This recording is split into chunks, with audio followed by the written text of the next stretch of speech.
Baik, Bismillahirrahmanirrahim. Assalamualaikum warahmatullahi wabarakatuh. Waalaikumsalam. Selamat sore, salam sejahtera buat kita semua. Alhamdulillah pada sore hari ini kita berkumpul kembali. Jadi ini serial yang ketiga, tapi yang pertama di tahun ini. Jadi Bang Erdi dan Pak Barmawi menjadi pembuka di tahun 2022 ini. Kami mengucapkan terima kasih banyak atas dukungan dari BPSPL Denpasar melalui Pak Barmawi yang akan sharing kepada kita tentang pembelajaran di Lombok dan mungkin juga daerah lainnya. Dan Bang Erdi tentang penggunaan salah satu metode rehabilitasi, restorasi rock pile, dan mungkin juga pengalaman yang lainnya. Jadi karena beliau berdua ini sudah melanglang buana juga di dunia berterumbu karang di Indonesia, dan tentunya peran serta dan juga pengalaman dari beliau berdua ini sangat penting di dalam School of Coral Reef Restoration. Jadi School of Coral Reef Restoration ini menjadi wadah buat kita semua untuk bisa saling mengumpulkan berbagai pembelajaran yang sudah dilakukan oleh berbagai praktisi, baik dari institusi akademik ataupun penelitian dan juga LSM. Saya kira dari setiap minggu nanti jadi ini menjadi pembelajaran untuk kita semua dan akan menjadi media ajar kepada generasi-generasi muda yang akan dan akan terjun di dunia terumbu karang Indonesia. Jadi kami mengucapkan terima kasih banyak yang semoga apa yang sudah disampaikan itu akan menjadi pembelajaran dan juga menjadi titik awal dalam melakukan penelitian lebih lanjut dan mungkin juga melakukan kajian-kajian untuk memperbaharui atau meningkatkan teknik restorasi terumbu karang di Indonesia. Demikian Mbak Ade dan Bang Erdi, Pak Barmawi, dan Bapak Ibu semua, rekan-rekan semuanya yang hadir di sini. Mudah-mudahan apa yang kita lakukan ini bisa bermanfaat dan berkah untuk kita semua. Jadi The Scores ini mudah-mudahan menjadi titik awal ataupun juga terus menjadi acuan juga nanti ke depan di dalam restorasi terumbu karang Indonesia. Terima kasih. Assalamualaikum warahmatullahi wabarakatuh. Terima kasih atas sambutan pembukaannya dari Pak Kadep, Mas Hawis. Kita akan lanjut dengan presentasi dari para pembicara. Mungkin bisa diawali oleh Mas Barmawi dulu ya, kemudian dilanjut dengan Mas Erdi. Saya akan menyampaikan sedikit tentang pembelajaran, karena saya hanya bisa menyampaikan sedikit maksudnya, pembelajaran restorasi terumbu karang berbasis masyarakat khususnya di Lombok. Nah, sedikit ingin kami sampaikan terkait dengan tugas BPSPL Denpasar ya, karena kemarin saya minta izin sama Kepala Balai dan diberikan izin, jadi tidak ada salahnya kami menyampaikan ucapan banyak terima kasih kepada tim IPB di bawah Pak Hawis yang memberikan kesempatan kepada BPSPL Denpasar dalam forum yang sangat bagus ini. Jadi BPSPL Denpasar adalah Direktorat UPT, Unit Pelayanan Teknis di bawah Direktorat Jenderal Pengelolaan Ruang Laut Kementerian Kelautan dan Perikanan. Tugasnya adalah perlindungan, terkait dengan perlindungan, pelestarian, dan pemanfaatan sumber daya pesisir dan pulau-pulau kecil secara berkelanjutan. Fungsinya ada banyak. Nah, mungkin yang terkait dengan terumbu karang ini dikaitkan dengan rehabilitasi, jenis ikan dilindungi dan seterusnya, dan lalu lintas perdagangan, khususnya beberapa waktu lalu ada perubahan kebijakan, tapi sebelumnya kita sempat selama hampir kurang lebih 2 tahun melaksanakan pengawasan lalu lintas perdagangan jenis ikan karang khususnya, dan mulai beberapa waktu lalu September itu benar-benar dilepaskan, kemudian hanya look like spesies saja. Wilayah kerja BPSPL Denpasar dari Jawa Timur hingga Alor. Nah, ini sedikit umum dan ini saya lihat ada banyak mungkin hanya sekilas saja bagaimana terumbu karang itu memang sangat penting. Saya baca di NOAA disebutkan di sana kontribusi ekonomi sampai 10 triliun dan ini sudah menjadi pemahaman umum kepentingan dari terumbu karang itu cukup sangat sangat banyak lah gitu. Nah, kemudian saya coba lihat juga ada laporan agak lama ini sebagai background saja dari presentasi yang saya sampaikan dari laporan WRI tahun 2011. Merah-merahnya banyak di Indonesia, tapi ini memang bukan terkait dengan kondisi terumbu karangnya, tetapi faktor-faktor aktivitas manusia yang berpotensi sangat tinggi merusak kondisi terumbu karang. Kalau kita lihat di peta ini, ya Asia Tenggara, Indonesia, apalagi wilayah kerja BPSPL Denpasar itu merah semua, merah darah gitu. Maaf Mas Marwawi, maaf ya. slide-nya tidak berubah di ininya. Sekarang? Belum juga. Sorry. Ya, ini sudah berubah. Tapi kalau di play nggak bisa ya? Belum display, belum itu. Belum full screen ya. Saya play sekarang bisa? Belum. Ini sudah saya play. Mungkin nggak apa-apa lah seperti ini ya, cuman dipencet satu-satu aja. Nggak usah di play ya, baik. Ya. Jadi satu-satu aja. Baik, ini tadi saya ulangi sedikit. Yang halaman 2 ya, Mas Barmawi. Halaman 2, tugas dan fungsi BPSPL Denpasar, UPT di bawah Direktorat Jenderal Pengelolaan Ruang Laut, itu khususnya adalah perlindungan, pelestarian, pemanfaatan sumber daya pesisir. Nah, di dalamnya itu ada rehabilitasi, khususnya terkait topik kita adalah terumbu karang. Jadi rehabilitasi terumbu karang termasuk bagian dari tugas pokok dan fungsi BPSPL Denpasar. Selain itu juga ada lalu lintas pengawasan lalu lintas perdagangan jenis ikan, termasuk sebelumnya adalah terumbu karang. Cuma mulai September itu pengawasan karang sudah kembali ke KLHK, kemudian untuk yang di BPSPL tinggal yang Euclex species kategorinya yang soft coral, anemon, dan artificial life rock. Kemudian wilayah kerja BPSPL ada 4 provinsi, mulai dari Jawa Timur hingga Alor. Kemudian berikutnya, ini cepat saja, waktunya karena terbatas. Jadi ekosistem terumbu karang itu merupakan salah satu ekosistem pesisir yang sangat penting, semua orang sudah mafhum. Cuman ini saya nukilkan dari Fisheries NOAA bahwa diestimasi kontribusi ke ekonomi sekitar 10 triliun dolar. Sangat banyak, intinya begitu saja.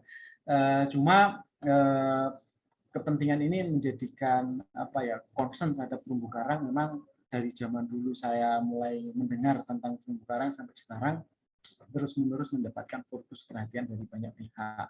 Kemudian secara karena kepentingan seperti itu ternyata kondisinya tidak baik-baik saja. Menurut WRI tahun 2011 ternyata daerah Asia Tenggara, khususnya Indonesia, itu sebagian besar merah, bahkan merahnya merah yang paling hitam, mendekati ke hitam. Dan ini memang bukan kondisi terumbu karang secara langsung, tetapi faktor-faktor ancaman yang berasal dari aktivitas manusia. Nah, ini yang paling menyedihkan lagi, wilayah kerja BPSPL Denpasar dari Jawa Timur sampai Alor itu yang kayaknya dari seluruh Indonesia itu yang paling merah bersama Sulawesi dan Maluku. Kalau Indonesia Barat agak kuning-kuning gitu. Jadi ini menjadi concern BPSPL Denpasar bagaimana ancaman-ancaman itu, dan mudah-mudahan korelasinya dengan di lapangan itu dia bisa diminimalisir, atau dalam kata lain kondisi terumbu karangnya bagaimana supaya menjadi lebih baik daripada yang dilaporkan oleh WRI. Nah, kalau kita cross check dari laporan LIPI tahun 2018, kita lihat juga dari wilayah BPSPL Denpasar memang banyak yang ada, beberapa yang hijau ya, tapi kita lihat di Jawa Timur bagian selatan, apalagi daerah Lombok nggak ada yang hijau sama sekali, Sumbawa ada 2, Bali nggak ada yang hijau. Jadi ini menjadi data dukung bahwa kondisi terumbu karang itu nggak baik-baik saja, sehingga harus ada upaya untuk memperbaikinya. Nah, memperbaiki melalui melalui rehabilitasi ataupun restorasi. Nah, ini data yang didevelop oleh salah satu lembaga yang kita mendapatkan data secara relatif cukup baik. Jadi distribusi terumbu karang di wilayah kerja khususnya BPSPL Denpasar seperti apa? Kalau kita lihat memang konsentrasinya di Sumbawa, kemudian Lombok dan Bali ya. Nah, saya pikir itu menjadi salah satu pengantar. Kemudian saya ingin lebih fokus ke wilayah Lombok. Jadi BPSPL Denpasar ini semacam bikin pilot project, proyek rintisan, bagaimana kita melakukan pendekatan untuk merehabilitasi ataupun merestorasi kondisi terumbu karang itu menggunakan strategi pentahelik. Jadi pentahelik itu intinya mengkombinasikan berbagai macam unsur, ada 5 unsur, mulai dari kalau disingkat ini A, B, C, G, M, sering orang menyingkatnya ya. A itu akademik dari perguruan tinggi, penelitian, dan sebagainya. Kemudian B adalah bisnis, pengusaha, kemudian BUMN termasuk di sana. C adalah community, kemudian ABC, G adalah government, M media. Jadi 5 pihak ini yang coba kami rangkul bersama-sama satu langkah untuk bersama-sama memulihkan ataupun memperbaiki kondisi terumbu karang. Nah, ini sebenarnya kalau di play saya melingkari bagian community ya, atau di sini lebih ke masyarakat. Memang masing-masing memiliki bobot peran masing-masing, tetapi kami pikir community itu di mata saya khususnya itu memiliki nilai lebih karena dia yang bergantung setiap hari terhadap terumbu karang yang di wilayahnya setiap hari ada di depan mata mereka, sehingga community menjadi fokus kajian di rintisan awal itu atau pilot project ini. Nah, beberapa slide berikutnya nanti terkait dengan bagaimana komunitas ini bisa memiliki kompetensi, kapasitas yang lebih dibandingkan yang lain-lainnya. Meskipun tidak bisa, bukan berarti community ya atau masyarakat itu menjadi satu-satunya, tetapi tetap dia bersinergi dengan bisnis, akademik, government, dan sebagainya. Kalau akademik mungkin dari sisi penelitian, dari sisi ilmu pengetahuan, teknologi, dan sebagainya, kemudian dari pemerintah, dari sisi kewenangan, boleh nggak suatu lokasi direhabilitasi atau di mana lokasi yang prioritas untuk direhabilitasi dan seterusnya. Kemudian dari sisi bisnis, bagaimana pengusaha, baik pengusaha karang, pengusaha yang lainnya yang bisa menyediakan pendanaan, karena dari sisi APBN atau BPD itu terbatas, melalui CSR dan program-program social responsibility-nya, bisnis bisa mendukung komunitas dalam melaksanakan rehabilitasi ataupun restorasi terumbu karang. Kemudian media juga menjadi penting untuk menyimpan data dan sebagainya, kemudian memviralkan, mengencourage, menyadarkan masyarakat bagaimana ikut terlibat dalam program besar untuk memulihkan kondisi terumbu karang. Kemudian di wilayah yang kami coba terapkan atau kita tes, itu kita menggunakan pendekatan secara lebih teknis yang mudah disampaikan kepada masyarakat, yaitu pendekatan 3E. E itu yang pertama, E adalah ekologi. Artinya kegiatan restorasi ini semua orang harus memiliki tujuan yang sama, yaitu memulihkan atau merestorasi kondisi terumbu karang. Kemudian yang kedua adalah ekonomi, artinya seluruh aktivitas yang ada di situ bagaimana bisa menimbulkan atau mengenerate pendapatan bagi masyarakat lokal melalui program adopsi karang, melalui pembuatan atau pengembangan ekowisata bahari khususnya terumbu karang dengan snorkeling atau dengan diving dan sebagainya, penyewaan alat, itu aktivitas-aktivitas itu bisa menimbulkan ekonomi bagi masyarakat lokal. Kalau orang datang tentu membutuhkan makanan, membutuhkan beberapa logistik, itu disuplai oleh masyarakat lokal sehingga secara langsung masyarakat mendapatkan dampak ekonominya. Kemudian yang ketiga adalah edukasi. Ini menjadi tempat pembelajaran. Artinya di situ baik berasal dari masyarakat umum, mau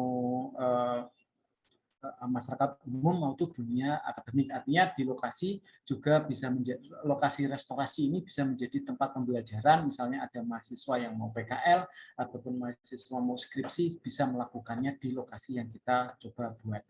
Nah, irisan ketiga aspek ini kita coba buat di Taman Laut Pandanan, khususnya di Lombok Utara, yang itu nanti bisa, ya sebenarnya sih di sini kalau saya pikir semacam paparan, kemudian ingin mendapatkan masukan dari Bapak Ibu para senior terkait dengan restorasi terumbu karang.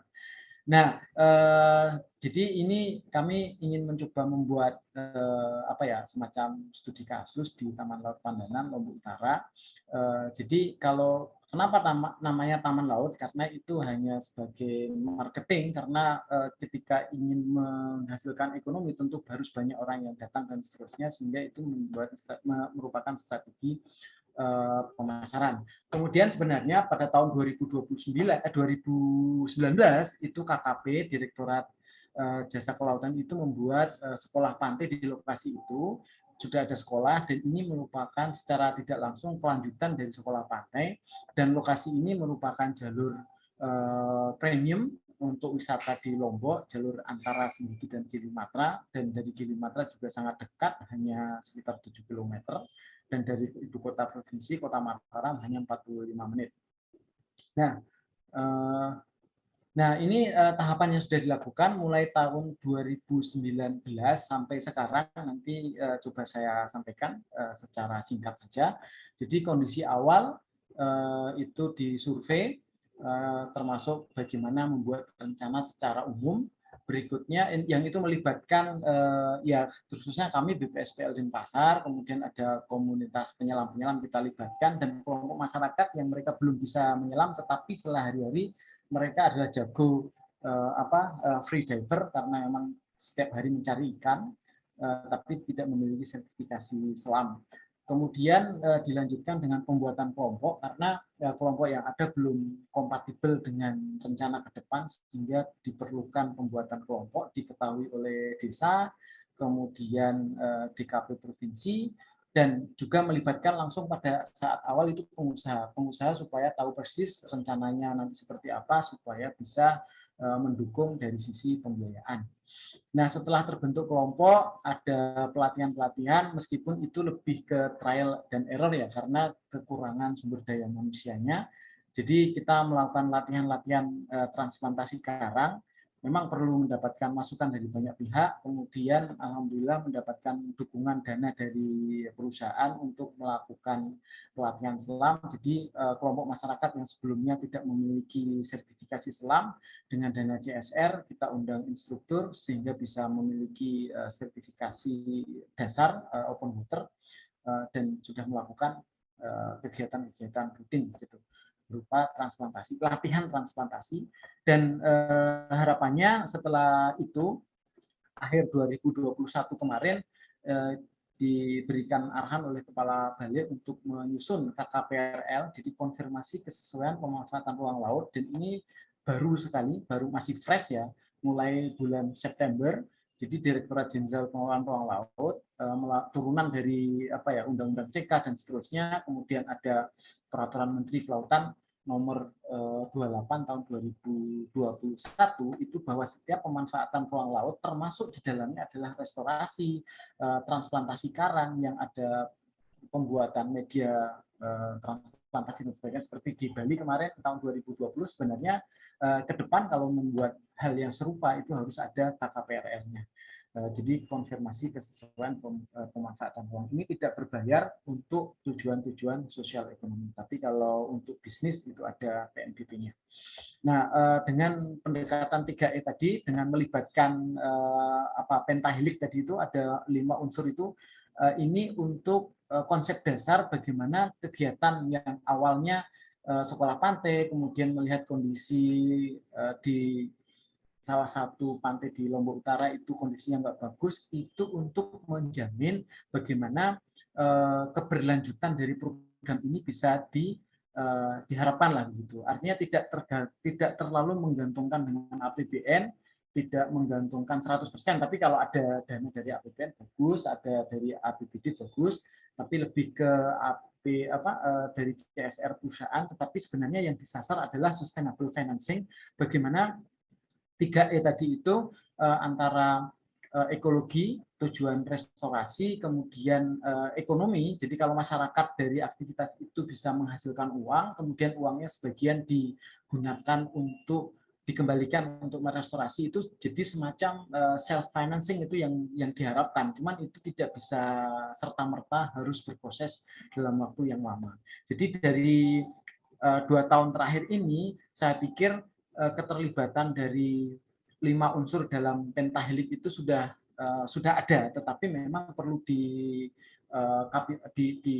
diperbaik lagi sinkronisasi, koordinasi antar lembaga dari pemerintah, baik BPSPL, DKP NTB, BKSDA sebagai MA Karang, kemudian Dinas Pariwisata untuk menjadikan destinasi wisata, kelompok masyarakat ini menjadi penting banget, mereka hadir di situ, perlu ditingkatkan hospitality kalau ingin menservis orang yang datang, tetapi dari sisi kemampuan untuk merestorasi terumbu karang juga perlu pelatihan baik kemampuan selamnya ataupun kemampuan merehabilitasi. Kemudian perusahaan itu baik dari sebelumnya itu mendapatkan bibit karang itu dari perusahaan karang, dari AGI, dari KPKHN, kemudian dari sisi pendanaan juga dari perusahaan BUMN. Nah, seperti itu. Nah, kemudian dari perguruan tinggi sudah mulai teman-teman dari Universitas Mataram mencoba membuat demplot karang untuk diteliti pertumbuhannya, dan di situ jenis apa yang bagus pertumbuhannya dan seperti apa, itu menjadi salah satu mata kuliah yang harus diambil oleh salah satu mahasiswa, dan itu membuka peluang bagi teman-teman dari kampus yang lain untuk melakukan hal yang sama. Nah, ini foto-fotonya. Jadi sekilas saja tahun 2019 ini kelompok masyarakat ini mereka belum belum memiliki kemampuan yang cukup lah sebenarnya, tapi kita hadirkan teman-teman yang sudah lebih dulu bisa nyelam. Jadi melibatkan terutama ini yang saya merah-merahin ini pemuda-pemudi setempat, ini menjadi kunci penting untuk merehabilitasi atau restorasi itu, karena pemahaman mereka kadang-kadang kurang sehingga harus dilibatkan dari awal. Kemudian yang dilakukan di survei awal ini, kita ajak mereka melihat kondisi terumbu karangnya seperti apa, ternyata rendah, nah kalau rendah tutupannya atau jelek lah gitu, apa yang harus dilakukan. Nah, ternyata digali, ternyata kondisi yang sekarang jelek itu karena akibat ulah nenek moyang mereka melakukan destructive fishing dan sebagainya, sehingga pelan-pelan sekali itu upaya untuk menimbulkan kesadaran dari para pemuda-pemudi setempat itu dilakukan dari mulai survei awal. Kemudian tahun 2020 dibentuk kelompok melalui desa ya. Desa ini menjadi penting karena apalagi sekarang ya akhir-akhir ini mereka punya otoritas anggaran desa dan sebagainya, sebenarnya menjadi mitra yang sangat strategis dari APBDes dan dana desa, dana ADD dan sebagainya, itu sangat penting. Makanya dalam pembuatan kelompok dilibatkan desa ini, yang ada di foto ini ada ketua kelompok dan sekretaris desa. Kemudian pengusaha tetap kita libatkan. Yang dilakukan apa? Masih sosialisasi, pengenalan transplantasi karang yang sangat sederhana yang bisa dilakukan karena dana tidak tersedia secara masif, tetapi hanya mengenalkan saja, oh ini loh transplantasi karang. Jadi targetnya seperti itu. Jadi kalau ada kekurangan seperti yang dilakukan yang profesional, memang mohon dimaklumi karena ini memang benar-benar inisiatif awal. Nah, akhirnya tahun 2020 SK dari Dinas Kelautan Perikanan NTB terbit, dan ini menjadi salah satu penting sehingga mereka secara kelembagaan diakui resmi oleh pemerintah provinsi. Jadi lembaga-lembaga ini harus secara secara legal memiliki otoritas itu. Nah, ini beberapa contoh yang dilakukan tahun 2020 awal, ini hanya semacam lebih ke trial ya, kita coba. Kemudian pembuatan transplantasi itu tidak hanya menanam kemudian dibiarkan, tetapi mulai dari membuat media, kita datangkan guru kelas, kemudian media-medianya juga sederhana menggunakan bambu, untuk membuat visdom supaya menekan biaya, dan ini melibatkan banyak orang, jadi lebih aspeknya ke sosialisasi dan sebagainya. Kalau kita lihat di data WRI tadi itu memang problem utamanya adalah masyarakat. Ketika masyarakat sadar mau merehabilitasi atau menjaga terumbu karang, saya pikir itu sangat menjadi 50% dari keberhasilan restorasi ataupun konservasi terumbu karang. Nah, ini yang dilakukan tahun 2020, bibitnya dari perusahaan, dari pengusaha karang, semua surat-surat diurus diurus, artinya ini asal muasal bibit karangnya jelas, ada dokumen DN-nya dan seterusnya. Nah, ini medianya ada spider, kemudian ada rak meja, dan ada visdom yang tadi dari bambu. Jadi ini tidak dibatasi dengan media apa, semua media dicoba karena lebih ke arah mencoba mana yang paling cocok, kemudian yang masyarakat bisa lebih variatif lah gitu. Kemudian tahun 2000 ini tahun 2020 sebenarnya. Ini melibatkan lebih banyak lagi. Sebelumnya hanya pemuda, desa, DKP, kemudian pengusaha, kemudian yang penting adalah menggunakan media sosial. Jadi di Facebooknya, kemudian website itu dokumentasi ini dicoba ditaruh di sana, karena sampai saat ini saya pikir menjadi tempat yang paling aman kalau data itu publik ya, di luar security, itu data di media sosial, mau di Google, mau di Facebook dan sebagainya, itu yang paling aman, dan itu malah kita akan diingatkan terus kalau berulang pada tahun depan. Jadi tahun 2021 itu sudah ada pelatihan scuba, kemudian dari percobaan transplantasi kemudian membuat bibit karang terinspirasi dari ICRG di Bali, kemudian dukungan perusahaan dan dokumentasi. Membuat dokumentasi secara lebih baik lah. Ini beberapa metode yang dibuat, ada pohon pralon seperti waktu itu Pak Yudi, kepala BPSPL Denpasar di Florida kalau nggak salah, ya terinspirasi. Tapi sebenarnya di beberapa tempat di Indonesia juga sudah melakukan itu. Kemudian ini membuat miniatur PLTU karena sponsornya dari PLTU. Jadi ini memang lebih ke menjadi destinasi wisata ya, bukan restorasi murni ANSI untuk memulihkan terumbu karang, tetapi bagaimana spot ini bisa menjadi tempat menarik untuk orang bisa berkunjung, tetapi memang ada tujuan tadi itu, yang 3E tadi itu, selain restorasi ada juga untuk mendatangkan orang dari sisi tujuan wisata. Jadi tujuannya ada 3 itu. Kemudian yang sebelah kanan bawah ini bibit-bibit yang fresh baru diperoleh dari KPKHN ataupun dari AGI. Nah, ini dokumentasi, Bapak Ibu sekalian bisa lihat di Facebook, Instagram, Twitter, dan di website, kemudian ada di YouTube. Dan alhamdulillah dari perjalanan ini ada salah satu anggota Pokmaswas yang sudah memiliki kemampuan editing video, sehingga kita dari pemerintah tinggal mendorong-dorong dia untuk membuat setiap ada kegiatan langsung didokumentasikan. Kemudian berikutnya akhir tahun 2020. Nah, ini yang memastikan keberlanjutannya seperti apa. Ini yang penting adalah perguruan tinggi. Nah, perguruan tinggi ini yang paling dekat adalah Universitas Mataram, tapi kemarin juga ada dari Brawijaya, dan tidak menutup kemungkinan dari seluruh Indonesia termasuk IPB, bagaimana itu mencoba ini menjadi semacam laboratorium alam, mau penelitian yang dari sisi pembiayaannya lebih terjangkau karena tidak harus ke laut, ke pulau misalnya, jadi langsung dari daratan, itu lebih mudah.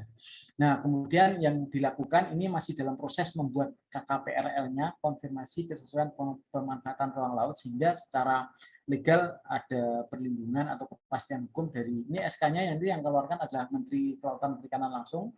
Kemudian lokasi restorasi, kalau tadi ada miniatur PLTU itu hanya nanti untuk destinasi wisata, ada kebun bibit, tapi lokasi restorasinya di luar itu kemarin diestimasi luasannya sekitar 30 hektar. Kemudian ya semoga ada tetap kolaborasi dengan mitra, dengan Pentahelik tadi itu, CSR dari perusahaan-perusahaan juga tetap bisa mendukung. Nah, terakhir dari PLTU itu ada rencana pemanfaatan faba, flying ash and bottom ash, jadi residu dari batu bara itu bisa digunakan sebagai material media restorasi terumbu karang. Mungkin ya bisa dibuat seperti batu atau blok atau yang lain-lainnya, dan kita sudah ada kerjasama, dan nanti artinya keberlanjutan ke depan insya Allah ada potensi untuk dilanjutkan dari termasuk materialnya dan dari sisi pendanaannya. Nah, kompetensi Pokmas, Kuba, dan ini yang paling penting di akhir-akhir ini adalah Merdeka Belajar yang dari kampus. Kita berharap site ini memenuhi berbagai macam persyaratan, kriteria, memudahkan bagi mahasiswa maupun peneliti untuk melakukan penelitian terkait dengan restorasi terumbu karang khususnya di Lombok. Dan kalau misalnya ini bisa menjadi satu milestone, bisa digunakan untuk diaplikasikan di tempat yang lainnya. Ini pertumbuhan karang selama 6 bulan. Yang di atas ini sebelumnya ukurannya sekitar kurang dari 10 ya. Ini sudah pertumbuhannya sudah sangat terlihat seperti ini. Cuman memang kemampuan kelompok untuk mendokumentasikan secara rutin, misalnya di setiap tanggal 1 itu masih kurang. Saya sendiri juga nggak memiliki sumber daya yang cukup banyak, tapi dari sisi alat di sana ada bantuan dari pemerintah, kamera juga sudah disediakan, tinggal menunggu orang yang mau, dan ini potensinya adalah para mahasiswa. Ini bikin panel-panel yang meneliti teman-teman dari Universitas Mataram.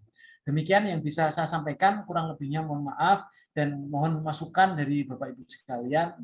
Tentu sangat sangat banyak kekurangan dan sebagainya, dan saya termasuk barulah di sini, dan ini dari teman-teman yang senior, mohon masukan dan sarannya. Kurang lebihnya mohon maaf.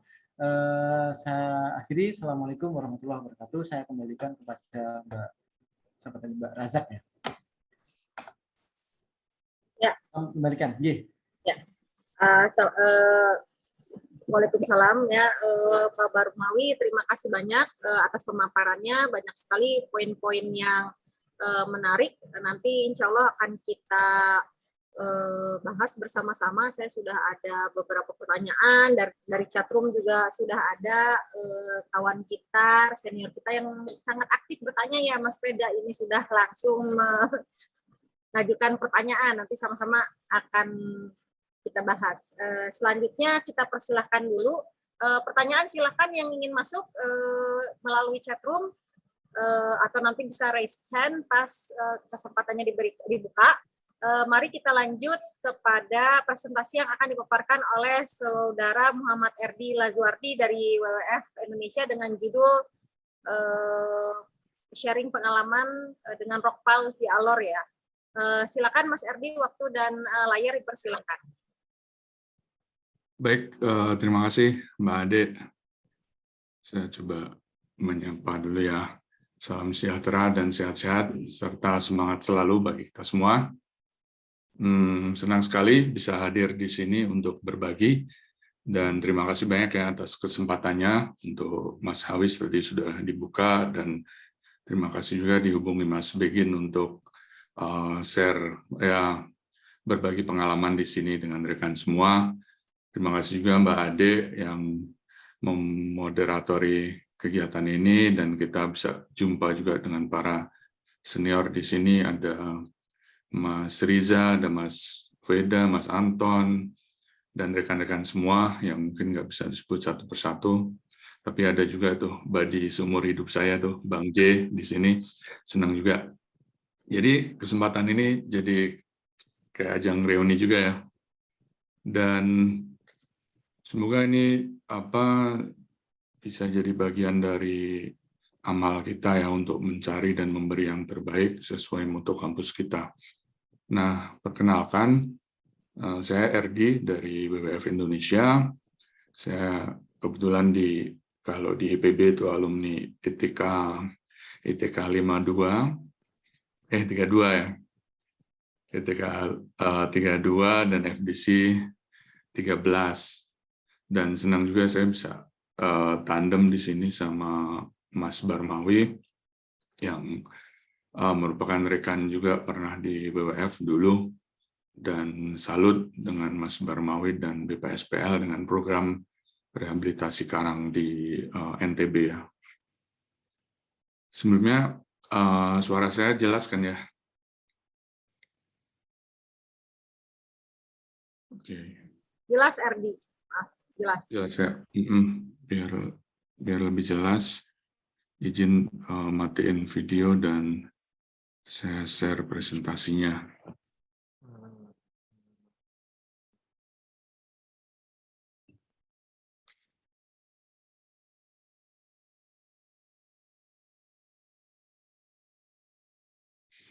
Nah, ini mengenai Rockpile sebagai upaya rehabilitasi terumbu karang di Indonesia. Ini sebenarnya sedikit pembelajaran dari kawasan konservasi Selat Pantar di Alor, NTT. Nah, dalam presentasi ini saya coba bagi mulai dari program WWF, kemudian sekilas potret rehabilitasi terumbu karang di Indonesia. Ya, karena kurang banyak penulis, jadi saya coba nanti tampilkan beberapa potret aja gitu ya mengenai rehabilitasi terumbu karang, kemudian Rockpile itu sendiri sebagai alternatif metode dan pembelajaran di Alor, serta adanya peluang replikasi di wilayah lainnya. Nah, saya mulai dari perkenalan program kerja WWF Indonesia. WWF sendiri itu bekerja di Indonesia mulai tahun 1962, waktu itu programnya Badak Jawa, kemudian sesuai dengan seiring dengan perkembangan waktu, akhirnya WWF menjadi yayasan lokal ya, bernama Yayasan WWF Indonesia di tahun 1998. Nah, untuk program Marine and Fisheries atau kelautan dan perikanan, kurang lebih kita mempunyai 4 ruang lingkup ini. Pertama, kita ingin melindungi habitatnya dulu nih, kalau untuk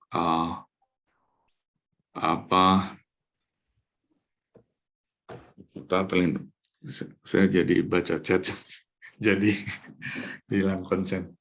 Pertama, maaf ya.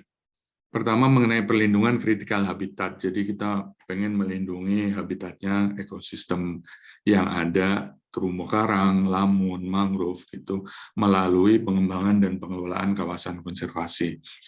Kemudian, setelah kritikal habitatnya, kita juga pengen melindungi spesiesnya. Ada endangered, threatened, dan protected marine species. Nah, setelah inisiasi inisiasi perlindungan tersebut, kita juga pengen memastikan bahwa kawasan yang dilindungi maupun spesies-spesies yang ada ini bisa dimanfaatkan secara berkelanjutan melalui program perikanan berkelanjutan dan juga pariwisata bahari yang bertanggung jawab. Nah, untuk pariwisata bahari ini kita juga digabungkan dengan program pengurangan sampah di lautan. Nah, itu setidaknya 4 ruang lingkup WWF. Kemudian kalau untuk terkait rehabilitasi terumbu karang itu sendiri, kita lebih ke ruang lingkup yang pertama.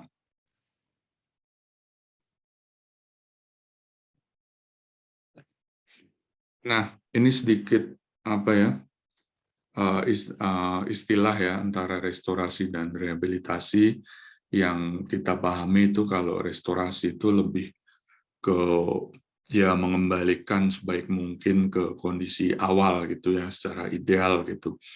Dan kemudian kalau rehabilitasi itu yang kita tangkap itu ya kurang lebih sebagian atau sedikit yang kita coba untuk ekosistem yang dulu pernah rusak kita kembalikan gitu. Dan kalau ada benefit-benefit yang ada seperti ekonomi, benefit ekologi juga, itu di tengah keberadaan gangguan yang ada itu kita coba kembalikan gitu.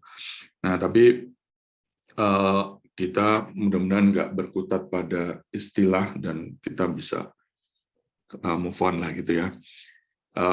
ini hanya saya ambil dari dokumen Edward yang mengedit di dalam laporan rehabilitation manual. Nah, untuk rehabilitasi terumbu karang sendiri ya kita jadinya menggunakan istilah rehabilitasi.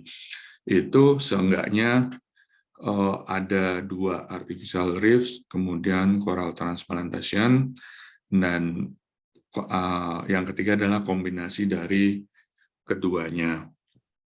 Itu. Nah, dari 2 itu artificial reef dan coral transplant, kalau artificial reef seenggaknya itu ya terdiri dari kayak kita bikin blok-blok semen ya kayak fish dome, kemudian ada macam reef ball atau ya pilar-pilar dari concrete block itu, ada juga yang dibilang roti buaya, ada juga patung segala. Kemudian ada yang berinisiasi ini dari Brol, itu ada dari tempurung kelapa, dan kalau WWF ini adalah dengan rock pile yang nanti kita juga jabarkan. Dan kalau coral transplant ya tinggal medianya aja, apakah itu steel frame atau dikombinasikan dengan elektrik gitu ya, biorock, kemudian ada steel table segala, dan kombinasinya itu ya jadi kombinasi antara artificial dan coral transplant. Ini foto di Florida Keys, saya pikir nggak banyak di Indonesia, tapi ternyata BPSPL sudah menginisiasi model rehabilitasi karang dengan model gantung gini ya, yang dulu Pak Yudi tahun 2019 pernah lihat di Florida Keys. Dan kalau rock pile sendiri, sebenarnya rock pile ini cukup simpel gitu. Ini metode alternatif ya untuk rehabilitasi terumbu karang dengan menstabilkan area rubble atau patahan karang yang ada, itu juga dengan menciptakan pondasi struktur alami untuk karang atau baby coral itu bisa nempel secara alami, dan ini materialnya dari batuan kapur gitu. Nah, keuntungannya itu ya metodenya sederhana ya, enggak. Terus dari material juga yang sederhana, tidak menggunakan material yang sophisticated lah gitu ya. Terus kemudian ini juga karena alami, kita berharap ini juga mencegah dari adanya introduce spesies misalnya, karena kita nggak menggunakan coral transplant. Terus kemudian cukup cocok gitu sebagai settlement coral, baby coral ya. Kemudian biaya dan perawatannya rendah dan bisa melibatkan banyak masyarakat, dan juga ya hanya tumpukan batu, tapi kalau diberikan sentuhan artistik itu bisa jadi untuk destinasi wisata gitu. Nah, tapi ada juga kelemahannya, itu saya coba quote sedikit ya, ini mengenai perizinan ya, mungkin karena rock pile itu kita mengambil juga dari alam, nah ini juga perlu status yang jelas gitu. Kemudian karena ini untuk koral nempel secara alami, nah itu juga perlu waktu yang lama, dan kondisi di alamnya juga perlu yang mendukung gitu ya. Kemudian kalau di tempat yang bagus, kadang-kadang juga didominasi oleh senia. Nah, ini saya hanya sebagai intermezzo, saya cuplik kalau misalnya mau digabungkan dengan artistik yang lain, rock pile dengan patung misalnya, itu bisa juga. Ini foto sahabat saya dulu nih. Nah, kemudian kalau untuk rock pile sendiri, seenggaknya kita ada di Alor, kawasan konservasi Selat Pantar dan perairan sekitarnya di Kabupaten Alor, NTT. Ini kawasan ini sudah ditetapkan melalui Kemenkp nomor 35 2015. Kemudian mungkin teman-teman juga sudah tahu bahwa di sana yang bagus itu natural asetnya ya terumbu karang, padang lamun, dan mangrove, tapi juga ada yang unik juga ya, dugong yang bisa dipanggil gitu.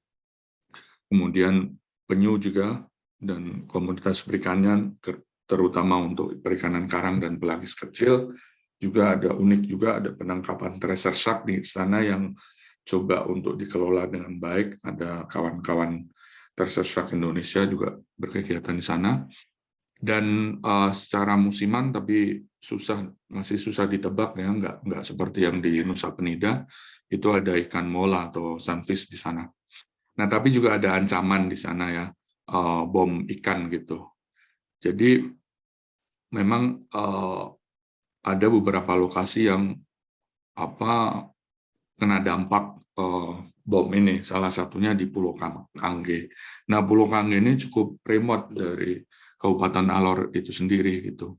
Kalau kita dari Kupang ke Kalabahi, terus kemudian ini masih perjalanan laut ya, antara darat dan laut, ini ke Pulau Kangge cukup jauh. Jadi Pulau Kangge ini di sebelah kiri ini itu cukup remote. Nah, ini yang salah satunya melatar belakangi kenapa Rockpile ini dipilih gitu. Nah, di Pulau Kangge itu kita hanya punya 3 blok, sebenarnya nggak banyak juga, dan itu ditaruhnya di hamparan rubble gitu. Ini ukuran 4x4, seenggaknya 16 meter kubik gitu. Dan sayangnya ini deploy di 2013 dan sejak itu belum pernah ada yang memonitor gitu. Hingga di tahun 2018 kita ada kesempatan ke sana. Saya join di WWF tuh di akhir 2016 dan baru dapat kesempatan ke Kangge itu 2018. Itu pun baru mendokumentasikan foto-foto aja gitu, nggak ada inisiasi untuk monitoring secara yang lebih ilmiah lah gitu-gitu, itu belum. Tapi secara jelas kita lihat bahwa rockpile yang disusun teman-teman WWF waktu itu dengan dukungan Hino itu udah kondisinya visual gitu ya, cukup baik gitu, ditumbuhi karang keras, karang lunak, terus banyak ikan yang berasosiasi gitu. Nah, itu baru secara dokumentasi. Kemudian baru di tahun 2021 kita ada monitoring yang ya kita anggap cukup ilmiah, dan kita berharap ini bisa dibuat paper gitu. Nanti mungkin saya juga minta support teman-teman di kampus ini, siapa tahu bisa membantu dalam menuliskan paper ini. Itu pakai metode kuadrat transek dan untuk bentiknya ya, dan kemudian visual sensus untuk ikan yang ada di atas rockpile. Nah, ini perbandingannya antara treatment dan kontrol itu terlihat cukup signifikan gitu ya. Memang ternyata hard coralnya hanya sekitar hampir 8%, dan soft coral sini 30-an%, others 12%, dan sisanya itu masih berupa rockpile, tapi rockpile ini sebenarnya sudah ditumbuhi kayak koralin alga gitu. Nah, kemudian untuk dikontrol sendiri hard coralnya 0, dan ya dia masih rubble aja gitu. Dan yang lain-lain itu others gitu. Jadi cukup signifikan gitu antara yang di rockpile dan yang dengan tidak ada rockpile. Dan kemudian untuk kelimpahan dan biomasa ikan itu juga memperlihatkan kelimpahan dan biomasa ikan yang lebih banyak di treatment gitu. Itu juga kita coba hitung juga makrobentos ya yang kita dapat itu teripang, dan kemudian kima itu juga lebih banyak di rockpile-nya itu sendiri. Nah, ini seenggaknya temuan ilmiah yang mendukung, yang kita berharap ini ditulis dengan baik dan ya menjadi pembelajaran yang baik bahwa ini cukup berhasil gitu. Nah, Rockpile sendiri sebenarnya sudah diaplikasikan di tahun 2000-an itu oleh TNC dan Balai Taman Nasional Komodo, dan pembelajarannya juga sudah ditulis beberapa paper oleh Helen Fox gitu. Dan senang juga baru-baru ini dari Mbak Ade mencoba merekam juga inisiasi rehabilitasi karang dari sisi policy dan proyek-proyek yang ada gitu, dan paper baru keluar di tahun ini. Aduh, ini freeze ya. Iya, belum move ininya. Belum move ya. Ya. Aku. Ya, sekarang udah. Oke. Nah, ini hanya foto. Karena saya sendiri juga nggak turun langsung, hanya coba mengusulkan metode yang ada, terus pakai kuadrat transek, dan berharap juga ada foto yang lebih detail di transek yang ada gitu untuk melihat. Tapi yang baru ya dokumentasinya terbatas gitu. Nanti mungkin di lain waktu atau di dalam paper kita coba share juga foto-foto yang lebih detail gitu ya. Tapi secara jelas memang Rockpile yang ada itu udah tertutup dengan biota yang ada, biota bentik. Gitu. Nah, berita mengenai Kangge dan cukup baik karena masyarakat Kangge juga merasa bahwa, di daerah Rabel itu saya juga bisa menangkap ikan gitu di sekitar Rockpile. Jadi ini pun kalau misalnya kita harus ukur secara ilmiah, kita juga belum ada ya apakah dampak secara sosial yang ada gitu. Tapi ini hanya pendapat sebagian dari masyarakat di Kangge bahwa itu menjadi tempat nelayan mencari ikan gitu di sekitar Rockpile. Jadi kita melihatnya itu cukup berhasil, dan dari pengelola kawasan konservasi atau kantor cabang dinas di Alor, perwakilan dari Dinas Kelautan Perikanan Provinsi, melihat bahwa ini peluang yang baik yang untuk direplikasi di tempat lain.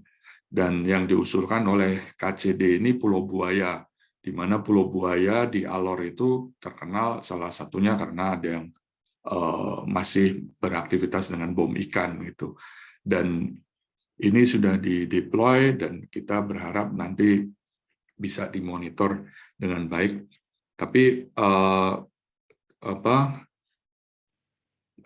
tujuan yang lain juga bahwa dengan adanya Rockpile di Kangge, jadi banyak mata di Pulau Buaya ya.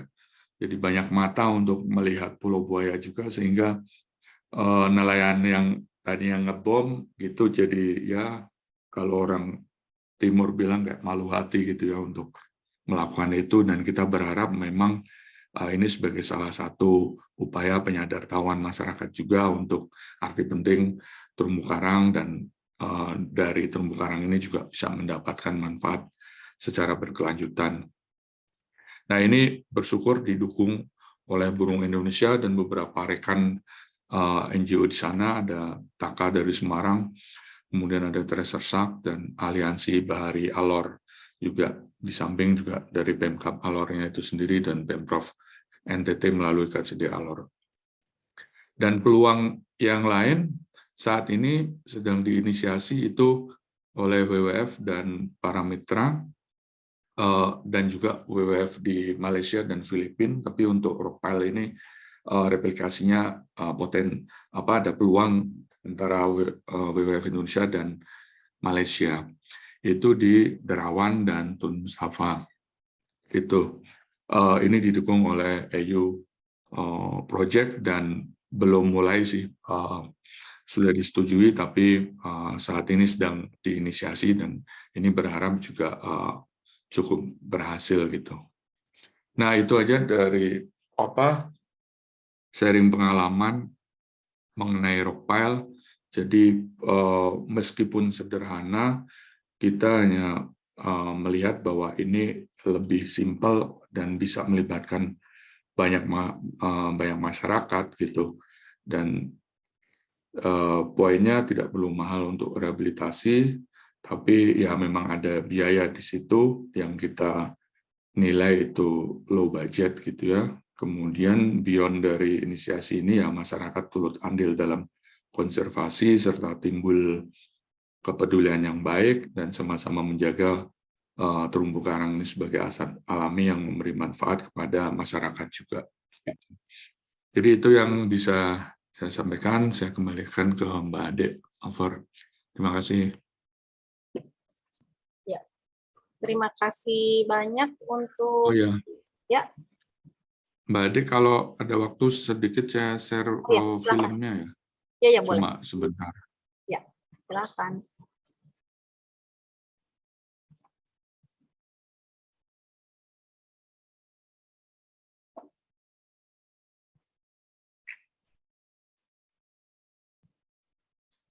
Kelihatan nggak, Mbak? Kelihatan. Kelihatan ya.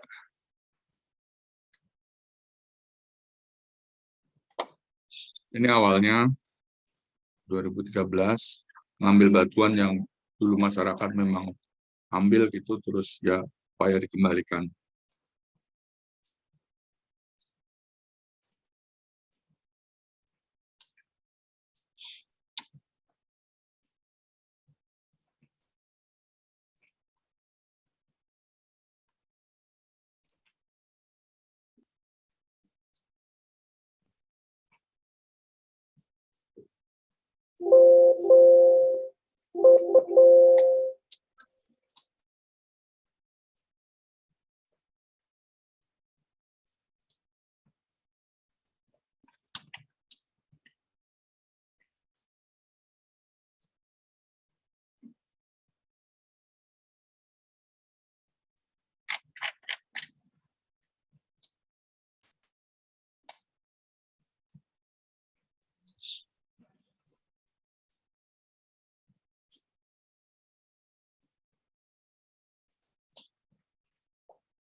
Nah, ini profilnya yang ini.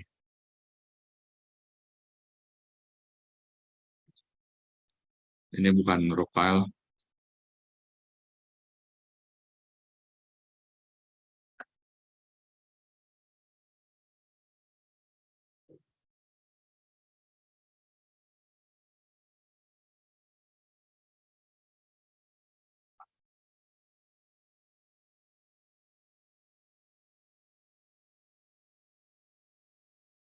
Ini profilnya.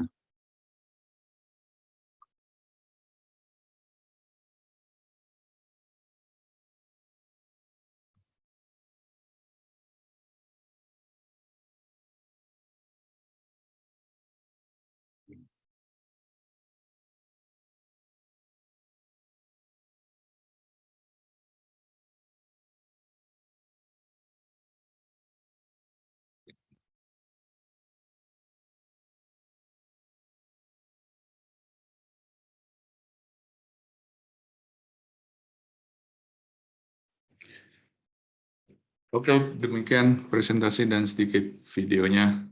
Terima kasih banyak kepada Pak Barmawi, juga kepada RD atas pemaparannya. Ini membuat kita sadar ya bahwa semua intention, niatan untuk restorasi terumbu karang itu luas banget gitu ya, dari berbagai lokasi, berbagai institusi, praktisi gitu ya. Jadi itu yang sebenarnya diharapkan dari Skors ini gitu ya, kita kedepannya bisa saling mengisi dan saling terintegrasi gitu ya, supaya effort kita ini lebih tepat sasaran lah ya kedepannya gitu ya, sama-sama saling bekerja sama. Saya ada beberapa pertanyaan dari saya pribadi, tapi mungkin saya inikan dulu ya, dari chatroom saya bacakan dulu. Pertanyaan pertama dari Mas Veda, yaitu untuk Mas Barmawi, pertanyaannya, ancaman lokal apa yang terjadi selama ini, ancaman lokal apa yang selama ini terjadi di lokasi rehabilitasi ini, dan apa upaya yang dilakukan untuk mengulangi ancaman tersebut gitu ya, karena memang saya baca gitu ya, untuk melakukan restorasi itu kan sebenarnya ancamannya dulu yang harus di stop gitu ya, karena kalau misalnya ancamannya tetap terjadi ya kegiatan restorasi juga mungkin tidak akan efektif gitu. Itu untuk Mas Barmawi. Kemudian waduh, ini Mas Suryo, Om Erdi jangan sering-sering korupsi angkatan katanya. Ini dari Andre. Mana Mas Andre? Kok nggak kelihatan sih kamu? Terus ini Mas Andre ada pertanyaan tapi orangnya nggak ada. Tet, benar ya. Mas Ade. Oh iya. Maafkan. Maaf udah tua. Mas Barmawi dan Bang Erdi super sekali. 2 pertanyaan ke Bang Erdi. Adakah perkiraan kos per meter persegi untuk rock pile? Nah, itu bagus banget. Dan secara umum di kepulauan kecil ya. Jadi kan ya mungkin biaya disesuaikan dengan lokasi ya. Jadi ini lokasinya untuk Alor. Terus yang kedua, apakah ada dampak dengan dinamika morfologi pantai yang menghadap ke rock pile? Nah, nuhun, kata Andre. Tawan orang Sundanya. Ini Erdi udah terlampirkan presentasinya. Ya, terima kasih banyak Mas Barmawi, juga ditunggu ya presentasinya. Apa bisa dijawab Mas Barmawi dulu yang pertama? Ya, terima kasih Mbak Ade ya. Ya. Pertanyaan dari Mas Veda ini, senior saya ini. Senior tapi bukan di IPB tapi di di lapangan ya. Jadi di Lombok kebetulan memang saya beberapa waktu terakhir itu berkegiatan di Lombok. Kalau kita lihat sekarang ancaman sih relatif tidak ya ini kan ancaman selama ini mungkin kalau kita lihat tahun 90-an sekitar 90-an itu saya dapat cerita dulu di sekitar pantai barat Lombok, saya pikir di seluruh Lombok juga itu terjadi pengambilan karang, jadi coral mining, kemudian ngebom, kemudian yang terjadi di tempat-tempat lain itu ada. Tapi sekarang relatif untuk di wilayah Lombok bagian barat itu udah nggak ada lagi. Di bagian utara ya, apalagi Senggigi Utara itu saya dengar-dengar udah nggak ada laporan pengeboman lagi, nggak ada, potas lagi nggak ada. Tapi yang masih ada itu orang nyelam menggunakan panah, dan mungkin kadang-kadang panah itu kena sebagian kena karang dan sebagainya. Dan di situ ada beberapa sungai yang sampai sekarang masih menjadi kendala juga. Beberapa teluk di Lombok bagian barat itu dialiri langsung oleh sungai pada musim hujan seperti bulan ini, bulan kemarin, dan bulan depan itu menjadi problem karena terjadi sedimentasi. Sempat kemarin akhir Desember yang lalu saya di salah satu teluk itu keruh banget, dan itu menjadi salah satu sumber ancaman. Nah, kalau apa yang dilakukan selama ini ya saya pikir kalau berkaca dari laporan WRI, kemudian terutama itu memang manusianya. Jadi kita memang harus melibatkan kelompok masyarakat, semakin banyak semakin baik. Kalau manusianya itu diedukasi, dikasih tahu bahwa karang ini memiliki fungsi yang sangat banyak, penting dan sebagainya, dan mereka tidak hanya diajak kemudian dikasih tahu, tapi dicoba dilibatkan dan diberi memang upaya dari kita yang inisiator itu bagaimana mereka mendapatkan manfaat ekonomi dari situ secara langsung. Nah, ini memang prosesnya panjang. Kita bisa melihat berkaca salah satu yang saya dengar itu di Bangsering, Jawa Timur. Dulu ceritanya itu pengebom keras gitu ya, pengebom ikan. Tapi dengan proses jangka waktu sekitar 10 tahun, sekarang sudah tidak ngebom lagi dan mendapatkan manfaat dari karang. Jadi memang prosesnya tidak sebentar, tadi Mas Edi menyebutkan 2013 sampai 2018, 5 tahun. Kemudian yang saya contohkan tadi di Lombok Utara baru 2 tahun, artinya prosesnya sangat panjang. Saya beberapa kali menyampaikan ke teman-teman bahwa untuk upaya-upaya seperti ini tidak hanya terkait terumbu karang, terkait mangrove pun itu minimal jangka waktu yang harus kita siapkan itu sekitar 10 tahun sehingga kita mendapatkan target sustainable financing itu bisa sampai di situ. Jadi edukasi menjadi sangat penting dan untuk menghilangkan tadi seperti disampaikan untuk menghilangkan sumber ancaman kita langsung tangani yaitu manusia. Kalau manusianya teredukasi, nah mudah-mudahan kegiatan restorasi atau rehabilitasi sekarang itu akan lebih mudah karena tidak hanya dari LSM, tidak hanya pemerintah seperti BPSPL yang punya tupoksi itu, tetapi masyarakat sendiri ikut terlibat baik dalam upaya pencegahan atau perbaikan. Demikian Mbak, kurang lebihnya mohon maaf. Nah, apakah ada pertanyaan? Saya fokus dulu ke Mas Barmawi ya. Apakah ada yang ingin mengajukan pertanyaan lagi sebelum saya yang akan bertanya? Belum ada ya dari chatroom, nanti sebentar saya lihat dulu. Belum ada dari chatroom. Nah, saya ingin bertanya Mas Barmawi, saya tuh merasakan ini ya di lapangan itu suatu program KKP yang menurut saya sangat brilian itu adalah pembentukan Pokmaswas dan Pokdarwis ya, Pokmaswas gitu ya. Karena sedikit banyak mereka kan terekspos gitu ya dengan berbagai kegiatan konservasi, kegiatan-kegiatan KKP, juga mereka sering diundang pelatihan dan semacam. Jadi baik dari mungkin teman-teman NGO maupun dari universitas kalau berada di lapangan tuh udah langsung tune in gitu ya.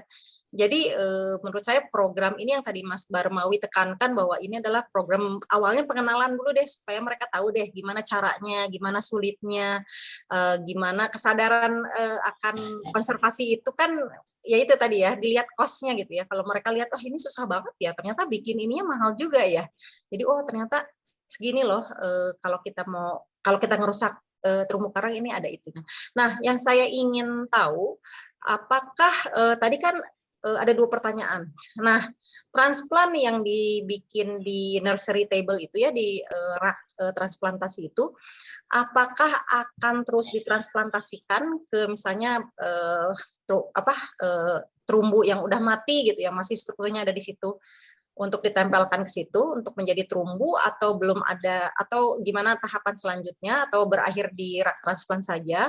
Terus kedua ini juga sudah beberapa kali saya dengar gitu ya bahwa pembelian bibit itu dari pihak luar gitu ya, atau saya nggak tahu apakah membeli apakah disupport gitu. Nah ini apakah ada aturannya atau gimana? Karena pemahaman saya yang saya baca itu bahwa pengambilan dari alam untuk transplant itu kalau nggak salah diperkenankan asalkan hanya 10% dari induk koloni.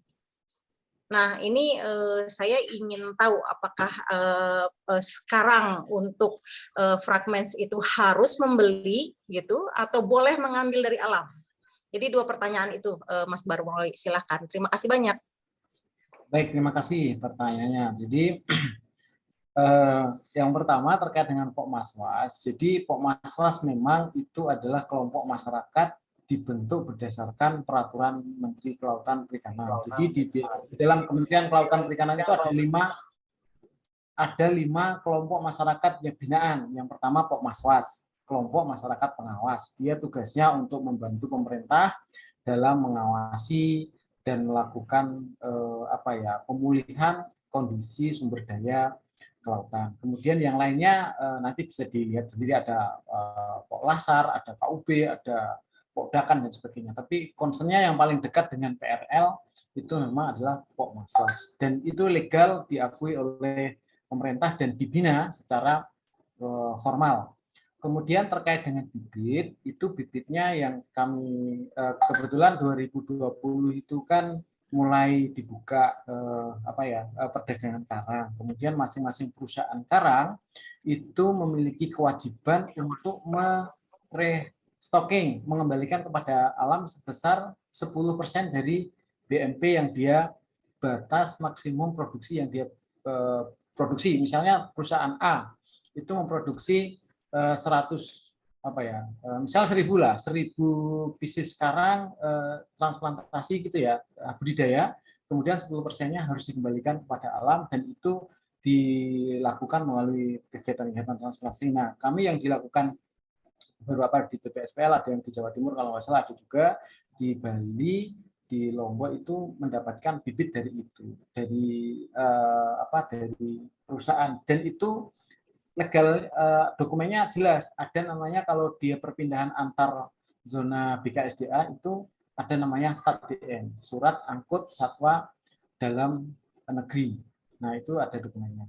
Nah, terkait dengan dengan asal muasal bibit seperti itu. Nah, terkait dengan dengan bagaimana kalau mengambil di alam, memang sebenarnya diperbolehkan, memang tidak secara jelas itu tidak disebutkan berapa, tapi memang tidak boleh secara untuk kepentingan non komersial ya, untuk kebutuhan rehabilitasi itu diperbolehkan, tidak boleh lebih dari 10%. Kemudian sebenarnya di sini juga ada Pak Yudi ya hadir di sini juga, nanti mungkin bisa menambahkan dari terkait dengan kebijakan ataupun saya pikir akhir-akhir ini ada terkait dengan Undang-Undang CK, saya pikir ada beberapa yang harus diupdate seperti yang tadi saya sampaikan, KKPRL, konfirmasi kesesuaian. Jadi teman-teman melakukan misalnya itu kelompok masyarakat, nanti diberikan menjadi 2, apakah dia untuk usaha atau non usaha. Nah, kalau untuk usaha peraturannya ada tersendiri, ada ngurus KKPRL, PNBP dan sebagainya. Kalau non berusaha itu hanya mengurus konfirmasi kesesuaian pemanfaatan. Saya pikir begitu. Sudah menjawab pertanyaannya atau belum, Mbak? Sudah, tapi yang untuk bahwa eksportir harus membelikan 10% kembali itu apakah ada regulasinya? Maksudnya namanya Kepmen, Permen? Ya, kalau 10% itu dari peraturan Menteri LHK, KLHK. Dari KLHK. Jadi itu tidak hanya terkait dengan karang ya, semua jenis satwa liar, TSL, tanaman satwa liar yang dibudidayakan oleh seseorang atau perusahaan itu harus dikembalikan 10% ke alam, aturannya seperti itu, peraturan Menteri Lingkungan Hidup. Nah, karang termasuk di dalamnya karena dia masuk dalam CITES. Jadi itu di bawah itu ya, tidak langsung tapi di bawah itu. Nah, ini menarik sekali, mungkin suatu saat kita bisa ada sesi khusus ya untuk regulasi ya, mungkin Mas Barmawi bisa kita atau bersama teman dari KKP lainnya atau mungkin dari KLH untuk memberikan penjelasan lebih jelas mengenai regulasi pelaksanaan restorasi terumbu karang di Indonesia supaya lebih jelas ya, mungkin nanti tunggu undangan kita lebih lanjut. Semoga bersedia Mas Barmawi. Kira-kira ada pertanyaan ya, dari saya itu aja. Oh ya, tadi saya kayak udah dijawab belum ya, yang transplantasi yang ada di rak itu apakah akan di replanting di alam atau sementara masih itu aja? Oh ya, jadi ini sifatnya kan lebih, tadi kan tidak hanya untuk keperluan rehabilitasi atau restorasi ya, tapi ada tujuan bikin ekowisata bahari, kemudian ada edukasi juga. Jadi untuk sementara 2 tahun pertama ini lebih ke awareness kepada masyarakat, kemudian mulai melibatkan dari dunia kampus lah begitu, terlibat dalam penelitian, karena kami keterbatasan dari sisi saintifik juga ya. Kemudian ke depan harapannya pelan-pelan terjadi semacam destinasi wisata, dan kita sebenarnya punya area yang cukup luas sekitar 30 hektar untuk direstorasi. Nah, ke depan ini sebagai bibit, jadi yang tadi karang-karang yang ada di di rak-rak tadi itu harapannya akan terus tumbuh bagus, menjadi indukan, dan nanti akan di fracking ya, terutama sehingga karena di situ bibitnya nggak ada, di fracking dan akan dikembalikan ke alam dan menjadi bentuk untuk pemulihan ekosistem terumbu karang di situ. Ya, mantap. Ya tuh tadi gimana Pak Hawis ya udah di itu tuh. Jadi peran serta akademik mungkin bisa mulai perlahan-lahan diintegrasikan dengan program-program teman-teman di KKP, KLH maupun di NGOs ya. Jadi itulah harapannya Skors ke depan kita bisa lebih merencanakan gitu ya. Seperti yang tadi Mas Erdi itu sebenarnya dengan programnya Mas Erdi itu udah jelas sekali ya. Tadi udah mantep gitu. Ada kontrol site, terus ada T0-nya, terus ada surveinya, udah tinggal dibungkus aja tuh Mas Erdi. Terima kasih banyak Mas Barmawi. Saya lanjut kepada pertanyaannya Kang Andre tadi ya, mana ya coba. Tadi pertanyaannya adalah berapa? Udah banyak ya nih.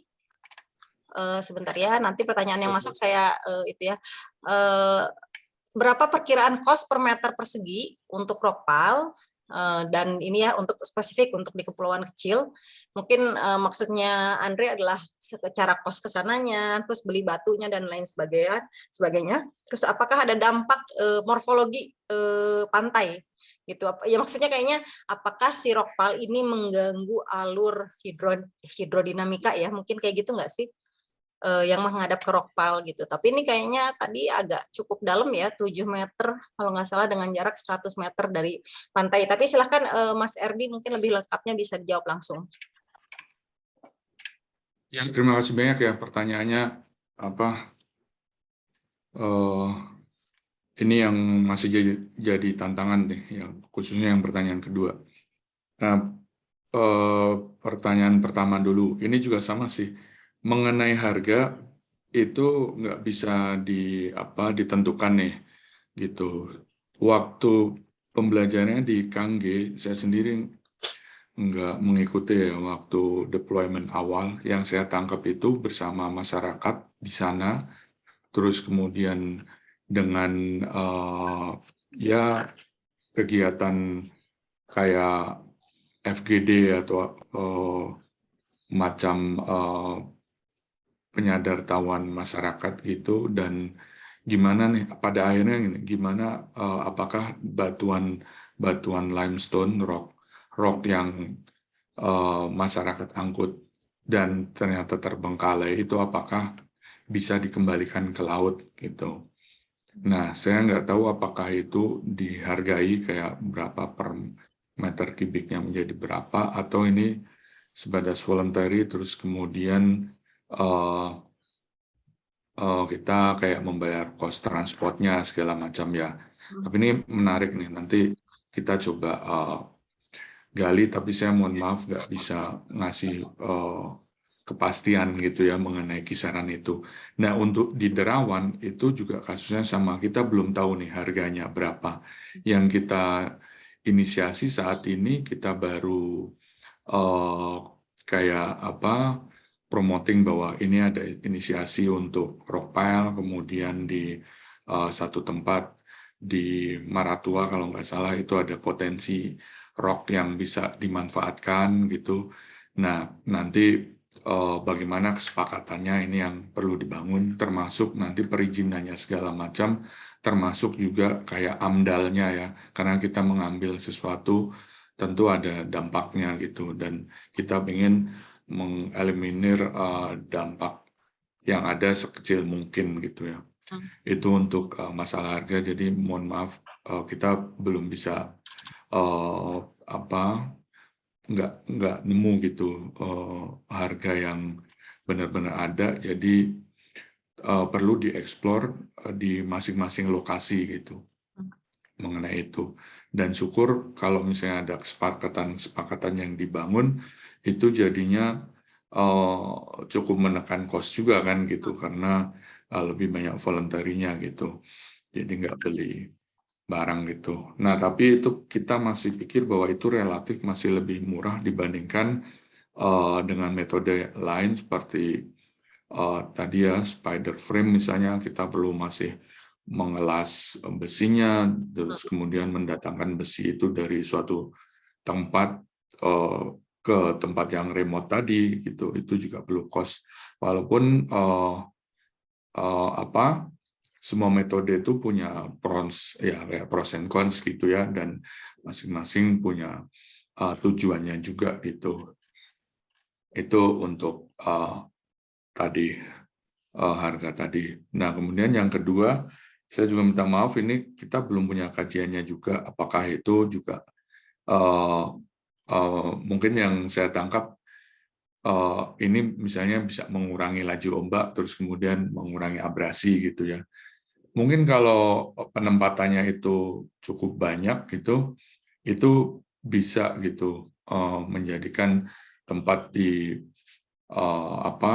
yang berhadapan dengan ropel dengan pantai yang ada itu jadi lebih terlindungi atau meredam ombak gitu. Tapi kita juga harus melihat bahwa kalau di situ ada sesuatu penambahan gitu, mungkin di tempat lain ada pengurangan kan, seperti perubahan pola arus misalnya, terus justru menggerus pasir yang ada di pesisir yang lain dan numpuk di pesisir yang lain.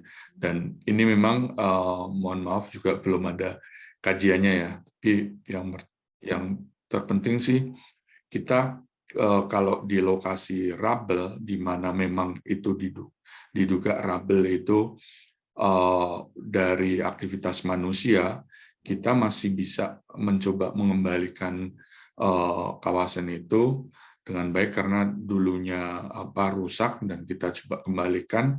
Saya pikir itu juga nggak ada dampak yang negatif gitu ya terhadap mungkin pola arus atau pengaruh yang lain gitu. Tapi itu masih opini saya ya. Itu mungkin juga rekan-rekan ada yang mau menyampaikan juga pendapatnya. Itu Mas Andre. Over Mbak Ade. Ya, terima kasih banyak. Ini sebenarnya satu hal yang menarik ya, karena saya cuman ada satu papernya Margot Hein kalau nggak salah, dia itu membahas tentang ekosistem services ya dari kegiatan restorasi ini. Dan yang tadi disampaikan pertanyaan Andre ini menarik sekali ya. Sebenarnya kalau kita mengkaji secara ekonomi gitu ya, berapa biaya yang dikeluarkan, effort yang dikeluarkan, nanti kita bisa ujung-ujungnya menghitung sebenarnya harga menumbuhkan terumbu karang itu berapa gitu ya. Kan kita bisa lihat tingkat sukses, failure sama suksesnya gimana gitu ya. Ini bisa jadi satu kajian yang mungkin kedepannya kita bisa lakukan bersama-sama gitu ya, saling bekerja sama, kita mengkaji berapa biaya yang kita turunkan, effort yang kita lakukan, dan kita digabungkan dengan hasil monitoring secara geologi dan ekologi pengembaliannya seperti apa gitu ya. Apakah worth the investment atau enggak gitu ya. Karena saya selalu teringat dengan Reef Mars Reef Star-nya di Spermonde gitu ya, karena investasi yang mereka lakukan, Frank Marsnya bilang saya orang bisnis, saya nggak mau kalau ini tidak mengembalikan ekosistem seperti yang saya invest duitnya gitu, karena dia orang bisnis gitu ya. Jadi approach-nya sangat sangat diinginkan untuk tepat sasaran gitu ya, makanya dalam 3 tahun dia bisa sukses. Dan tidak dilupakan itu merupakan komitmen dari masyarakat di Badinya juga yang sangat luar biasa gitu ya. Gimana Mas Andre, apakah ada pertanyaan lanjutan untuk Mas Erdi atau cukup oke sampai sekarang? Dan saya tambahkan juga ya, pertanyaan-pertanyaannya sangat valid dan memang kayaknya belum banyak dikaji gitu, baik di Indonesia maupun di belahan lain di dunia, itu yang saya tahu. Silakan Mas Andre kalau ada yang mau ditanyakan lagi. Tambahannya sih Mbak Ade, ya mungkin ya Mas Andre. Tapi ini jadi masukan buat saya juga ya sebagai disclaimer lah gitu ya dalam pembuatan ropel ini. Kalau di dalam satu lokasi yang kita bilang remote area tadi dan ternyata memang nggak ada sumber daya ropelnya, ya kita nggak bisa memaksakan juga itu mendatangkan dari mana gitu. Gitu. Nanti jadinya cost-nya tinggi juga contohnya kan. Ya, itu yang tadi saya juga pengen tambahkan, mungkin setiap metode itu satu, kalau sekarang kan kita belum bisa tahu ya, lokasi ini lebih baik untuk yang ini gitu ya. Saya masih terkenang gitu yang dibilang sama Delvin gitu, karena beliau memang first hand experience gitu ya di depan, bahwa bergeraklah dari reflect dulu gitu ya. Karena resiko akan tergerus arus atau terbawa arus itu lebih rendah gitu ya. Jadi kalau reflectnya udah oke, move to reef slope, it's okay gitu ya, dia bilang gitu. Tapi fokus on reflect gitu ya. Jadi itu lagi kita pasti menyesuaikan metode dengan kondisi di lapangan ya, dan visibility dari biaya yang mungkin bisa dikeluarkan gitu ya. Iya betul. Pertanyaan, ya mau tambahan lagi? Iya Mbak, ini ya mungkin dulu Mas Anton atau Mas Weda juga mengikuti rockpile di Kangge itu ya, tapi ini ada hitungan dari Mas Anton waktu itu untuk logistik dan orang segala macam ya, sumber daya untuk ngangkut segala macam itu jatuhnya 300.000 per kubik gitu. Ya, dan ya ini kembali ya, bukan jadi pegangan sih, gitu ya, tapi itu satu referensi. Iya, terima kasih. Lagi-lagi ya. Terima kasih Mas Anton. Ya tadi saya nyeletuk bahwa mungkin ada sesi khusus untuk bagian policy, sekarang ada sesi khusus ya economic cost dari restorasi. Coba dicatat Pak Kadep, mohon dukungannya. Dan Mas Siap. Menarik semua ini. Pertanyaan selanjutnya ya, kita move to Bang Anton. Tanya dong ke mbahnya Marsan, Mas Barmawi katanya. Dari pengalaman di lapangan, jenis karang apa yang adaptif dan bertahan hidup bertahan terhadap ancaman lingkungan fisik?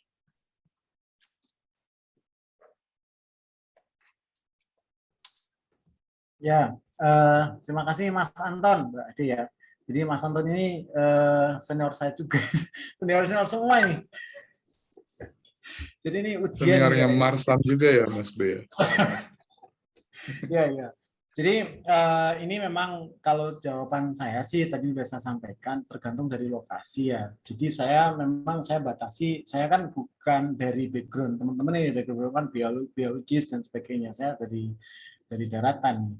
Tapi saya senang belajar dan ini menjadi forum yang sangat baik bagi saya untuk mengupgrade diri saya kepada ilmu yang lebih di luar jalur akademik saya. Jadi setahu saya, jadi kami mengamati dari tahun 2020 sampai tahun 2021 ini di daerah memang selama 2 tahun ini saya fokus di lokasi yang tadi saya sebutkan ya. Itu di situ tidak ada jenis-jenis karang yang banyak. Rata-rata bentuknya itu yang masif gitu, yang tersisa di situ ya. Kayak itu yang masif itu yang kayak karang otak juga. Nah, coba kemudian kita karena ada dukungan, memang ini agak sedikit rawan ya, riskan juga sih karena ada introduction species dari restocking itu kan dari ketersediaan bibit dari para pengusaha, karena di lokasi yang saya lihat itu sangat terbatas, bahkan dibilang nggak ada. Kita dapat beberapa jenis, ada Montipora, ada Poecilophora, ada Seriatopora dan sebagainya itu. Nah, saya amati itu yang selama satu tahun inilah, itu yang jenis Montipora itu bagus. Yang Montipora yang yang kalau nggak salah yang encrusting itu. Jadi dia cepat banget pertumbuhannya, dalam waktu 6 bulan itu sudah bisa 2 kali lipat. Nah, itu di lokasi yang kami melakukan penelitian. Nah, bisa jadi di lokasi yang lain itu akan berbeda kondisinya. Ya. Saya pernah mendengar ada beberapa rekan gitu ya, bahkan di Mintakat pantai yang sama dipindahkan sejauh mungkin sekitar 30 meter itu kondisinya tidak seperti yang di lokasi itu. Jadi memang meskipun ada teorinya, tetapi ada unsur trial dan error juga. Jadi yang kami lakukan karena memang supply dari saintifiknya tidak begitu luas ya, ada skalanya kecil-kecil, kita treatment juga. Oh, karang ini cocok nggak? Nah, justru yang kita akan pilih karang-karang yang paling bagus pertumbuhannya yang nanti akan terus dikembangkan. Dan saya dengar juga mungkin di sini tadi ada Pak Suryo juga ya dari API ya. Itu ada pengalaman juga, teman-teman dari pembudidaya juga kadang-kadang melakukan hal yang seperti itu. Jadi ini tapi memang skalanya jangan besar-besar, karena kalau besar-besar kalau gagal itu akan menjadi hal yang sangat buruk ya. Tapi skalanya kecil, kita tes jenis ini reaksinya atau responnya terhadap lingkungan yang ada, seperti apa. Nah, kita akan pilih nanti yang paling bagus yang akan diteruskan. Gitu, Mbak. Terima kasih ya. Itu tadi jawabannya ya, pasti yang tiap lokasi akan terjadi perbedaan. Sama tadi tuh ada yang sempat nanya ke saya orang dari luar, gimana kalau karang dari Indonesia tuh ditransplantnya di negara lain? Waduh, saya pikir gimana itu caranya ya? Maksudnya dipindahin satu teluk aja udah sulit gitu ya. Tapi ini mungkin nanti ke depannya Mas Yoyo bisa menjelaskan ya, kemungkinan kan untuk ekspor tuh kita mumpuni banget gitu ya, tapi kan untuk kebutuhan akuarium air laut, apakah karang-karang ini bisa dijadikan bibit di lapangan di negara lain gitu ya? Itu mungkin suatu saat kita undang ya Mas Yoyo untuk kajiannya, siapa tahu ada sudah pernah dilakukan atau ini menjadi sesuatu yang menarik gitu ya. Jadi Indonesia mensuplai bibit karang untuk kegiatan restorasi di negara-negara lain gitu. Nah, sebentar. Ini pertanyaan lumayan banyak ya. Tadi Mas Yoyo itu. Nah, oh ya, ini ada tambahan dari Mas Yoyo lagi. Sekedar informasi untuk jenis TSL yang tadi harus dikembalikan, yang tidak dilindungi maka tidak wajib atau tidak mandatori untuk dikembalikan 10% ke alam. Gitu ya. Jadi pasti yang diberikan hanya yang dalam list wajib-wajibnya aja ya. Nah, dari Laude Parisa dari Sultra Eco Diver tanya, apakah kelompok masyarakat mitra konservasi Kompak KKP dapat mengakses seperti melakukan permintaan bibit karang dari kegiatan restocking perusahaan karang hias untuk ditanamkan mungkin ya, atau kecuali lembaga institusi pemerintah yang bisa ya gitu. Jadi apakah kelompok masyarakat yang dibentuk oleh Kompak ini dibentuk KKP juga ya, apakah bisa minta akses atau harus ada izin resmi dari lembaga institusi? Ya pertanyaannya itu, ini menarik ya pertanyaannya. Mas Barmawi mungkin bisa jawab, atau Mas Yoyo juga dari AKI, silahkan. Ya, sedikit informasi yang saya tahu Mbak. Jadi kalau selama ini tidak ada aturan yang baku ya, bahwa yang jelas memang harus bersurat resmi kepada pengusaha karang yang memiliki stok misalnya 10% untuk ditransplantasi. Jelas dia harus bersurat resmi, artinya lembaga itu harus diakui minimal, kalau ini saya menggunakan pendekatan yang paling aman ya, itu diketahui oleh dinas. Nah, karena dinas yang terkait itu adalah Dinas Kelautan Perikanan, itu yang paling ya bentuknya apa aja. Nah, kalau kelompok yang direkognize oleh di dalam Permen KP itu kan ada 5.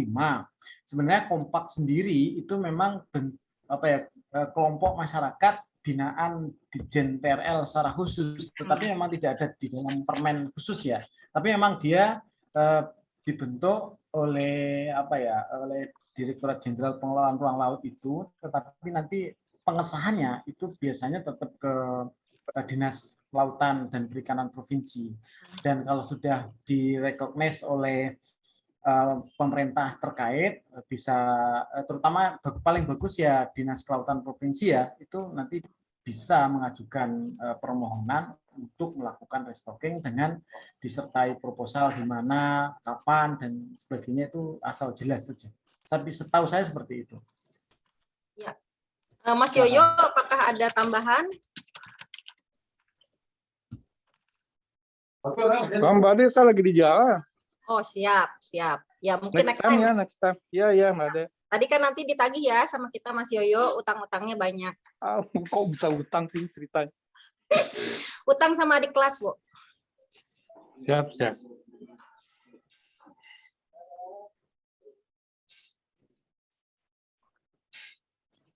Jadi sebaiknya adalah Jadi sebaiknya adalah kelompok masyarakat yang telah disahkan gitu ya. Ya, tapi paling mudah sih memang mengajukan ke dinas terdekat, itu make sense gitu ya. Itu tadi, sorry ya, saya lanjut. Nah, Kompak udah, terus dari bla bla bla Mas Anton ya. Nah, dari Mas Suryo lagi, untuk pemanfaatan rabel harus diperhatikan fungsi rabel dalam ekologi terumbu karang. Jadi bisa dimanfaatkan, harus diperhitungkan juga dampaknya. Iya. Mungkin kita tadi fokus kepada rabel field ya yang besar karena kegiatan dampak pemboman ikan. Terima kasih masukannya. Terus, tadi untuk jenis yang fast growth gitu ya, menurut Mas Yoyo, untuk transplantasi dan rehabilitasi umumnya bersifat easy come dan easy go. Memang jenis-jenis yang fast grow kan cenderung mempunyai short life cycle gitu ya, seperti Poecilopora, Ceratophora, Stylophora gitu. Maju terus, izin live. Nah, ini dari Alexandra, ini manggilnya apa ya, Alexandra? Alexa. Alexa. Iya betul Alexa, Mas. Salam kenal. Alexa, ini nuhun ya masuk quote-nya bahwa menurut Hatfield 2016 perbandingan antara restorasi pasif rockpile dengan aktif yaitu transplantasi perbandingannya adalah 33.000 versus 210.000 US dollar. Tapi ya itu tadi lagi ya, tergantung dari lokasi dan sumber daya yang dibutuhkan gitu ya. Jadi balik lagi nih, sebenarnya kita juga bisa bersinergi ya untuk lihat tentang economic side dari cost dari restorasi ini, kayaknya merupakan sesuatu yang menarik ke depannya. Itu aja yang dari chat room yang bisa saya, oh ini masih ada nih, 2 lagi. Waduh, wah perlu penjelasan lebih lanjut nih Mas Suryo, easy go maksudnya gimana? Apakah mudah berkembang juga mudah mati kah gitu ya? Dari Mas Veda. Kalau yang saya pahami beberapa yang pertumbuhannya cepat dia memang mempunyai short life cycle gitu ya. Terutama contohnya seperti Stylophora dan Ceratophora gitu ya. Dia kan fragile gitu strukturnya gitu. Jadi begitu dia sudah membesar, dia berat, dia biasanya akan lepas dan tergulung-gulung dan pecah menjadi patahan-patahan gitu ya. Makanya kita nggak pernah, jarang banget gitu ya lihat Stylophora jadi gede banget gitu. Padahal dia tumbuhnya cepat. Itu yang saya kira-kira tahu. Kalau ada yang mau nambahin, mungkin ini ya, Safran, kamu kan belajar itu tuh, mana nih, nodong Safran, belajar tentang, hebat-hebat banget ini keahliannya. Safran tuh belajar tentang memesin learning kan karakter hidup different type of coral species. Ya, mana Safrannya nggak ada, ya udah kita tembak next time ya. Nah, Mbak Ade sendiri kan nulis sama Helen Fox terkait pembelajaran sukses story dan failure-nya juga yang di Taman Nasional Komodo itu ya. Iya. Tapi memang lebih banyak suksesnya. Aku belum lihat failure yang dimaksud tuh apa gitu. Nah, kalau ya saya share sedikit ya dari paper yang tahun 2019 itu publish-nya, itu di Komodo itu ada 9 site all over Komodo, dan itu kita monitor sudah 16 tahun gitu ya. Saya terlibat dengan beberapa kali monitoring ke sananya. Yang disebut failure itu gini, jadi variasi dari 9 lokasi ini kan istilahnya ekosistemnya lumayan deket ya, berkaitan gitu, satu di daerah situ-situ aja dari 9 lokasi ini. Nah, tingkat suksesnya itu ada satu site yang setelah 16 tahun kembali rate of return dari hard coralnya tuh cuma 5%. Jadi setelah 16 tahun dia ada yang bentuknya masih tetap seperti 16 tahun yang sebelumnya, jadi nggak ada perubahan sama sekali. Tapi ada juga satu site lain yang tutupannya sudah naik 82% di atas rock piles-nya ya.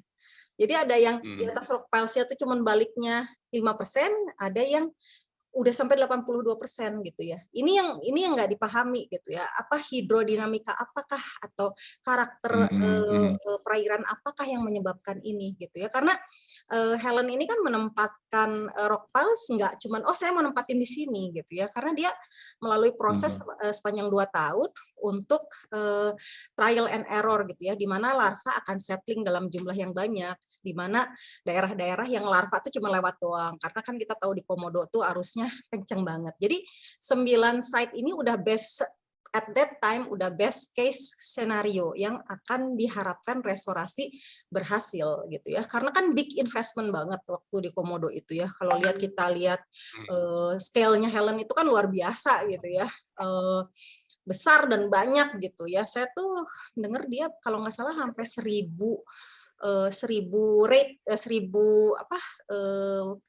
kali truknya itu nganterin rock pulse-nya gitu ya. Tapi itu yang masuk kegagalannya itu kenapa sudah investasi demikian besar setelah 16 tahun cuma 5% aja gitu. Apa yang menyebabkan gitu. Nah, kalau yang saya baca di tempat lain gitu. Jadi biasanya kan terjadi suksesi gitu. Kalau rubble field sudah mati itu kan akan ditumbuhi alga gitu ya, turf alga. Nah, memang turf alga ini sangat mempengaruhi terhadap water chemistry gitu. Jadi dia tuh baunya nggak sedap gitu loh, membuat air jadi toksik gitu, di mana larva tuh nggak mau nempel. Jadi kalau rock piles yang mungkin di daerahnya tuh deket banget sama rubbles yang sudah dipenuhi turf alga, itu yang mungkin menyebabkan larva karang tidak mau menempel gitu kemungkinan. Tapi ini adalah salah satu research yang akan teman-teman dan saya lakukan di tahun 2022 ini ya. Kita akan ke lapangan, pergi ke site-site tersebut dan benar-benar menggali apa sih karakter perairan apa sih gitu, hidrodinamiknya seperti apa, water chemistry-nya seperti apa gitu. Kenapa satu site bisa berhasil banget sampai 82%, sedangkan satu site cuma 5% aja gitu sih. Kira-kira Ya, Mbak Ade. sedikit penjelasan. Mohon maaf jadi panjang lebar. Terima kasih untuk sharingnya juga. Iya, kira-kira mungkin kita sudahi ya karena sudah menunjukkan jam udah hampir 2 jam kita. Ini saya pribadi mengucapkan bersyukur banget ya karena luar biasa diskusinya gitu ya. Minggu depan kita akan berjumpa lagi. Kita akan ada Mas Mujianto gitu ya. Mujianto dari BRSDMKP dan Pak Ari Rondonuwu dari Universitas Samratulangi sharingnya gitu ya. Saya mohon maaf kalau dari saya ada kesalahan.